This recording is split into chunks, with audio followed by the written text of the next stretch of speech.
پژوهشگاه رشد معارف در تاجیکستان پیشنهاد کرده است که درس‌ها در مکتب‌های تحصیلات همگانی یک ماه پیشتر شروع شود. مسئولان این پژوهشگاه گفتند بعد از آموزش همه‌جانبه زمان و تنظیم تحصیل به وزارت پیشنهاد کردند که ممکن است درس بچه‌ها در مکتب‌های میانه نه 1 سپتامبر بلکه 1 آگوست آغاز یابد. آموزشی ما نشان داد که ما می‌توانیم تحصیل را از 1 آگوست آغاز کنیم که و شرایط اقلیمی ما خیلی خوبتر است و همچنین می توانیم آن 1 ماهی که در زمستان موقتا داده بودیم برای فصلی سردی زمستان موقتا داده بودیم و این رو کمتر بکنیم. این وقتی که ما درس رو از 1 آگوست سر میکنیم این مانع برطرف میشه و امکان میدهد که برنامه تعلیم مکتب میانه پوره اجرا شود.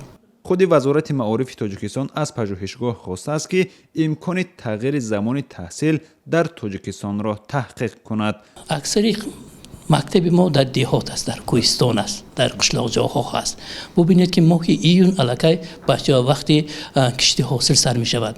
البته خواجگی ها خب پدر و مادران که وابسته به زندگی آنها با زمین و چارواداری سر و کار دارند. خب نوابسته به این بعضی پدر و مادران هستند که بچه‌شان را از تحصیل میگیرن تا کاری کشت و کار را کند. این چیزها هم ما به نظر گرفتیم، همه طرفه به نظر گرفتیم.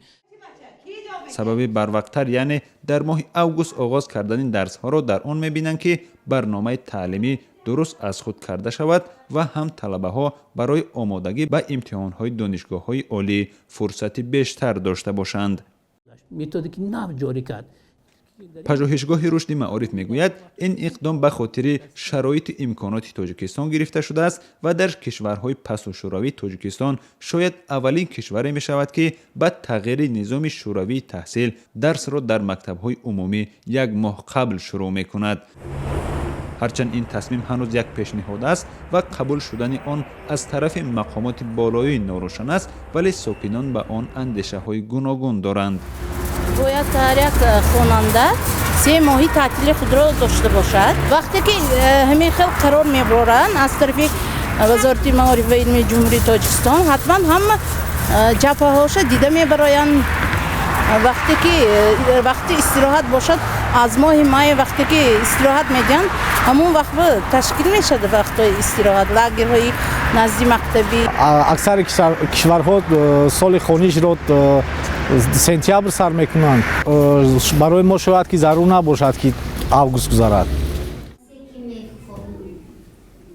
در کشور درس در مکتب و دانشگاه ها روز 1 سپتامبر شروع می شود و اول ایون به پایان می رسد. بارها شده است که به سبب سردی در زمستان مقامات تعطیل 1 ماهه زمستانه را درازتر کردند. بیشتر از 1 میلیون نفر در مکتب‌های تاجیکستان تحصیل می‌کنند و خود مقامات رسمی اعتراف می‌کنند که سطح دانش بچه‌ها در مکتب‌های تحصیلات همگانی مطابق به معیارهای مقرر کرده کشور نیست. شادمان یتیم، میرزا نبی خالقزاد، آزادی، دوشنبه.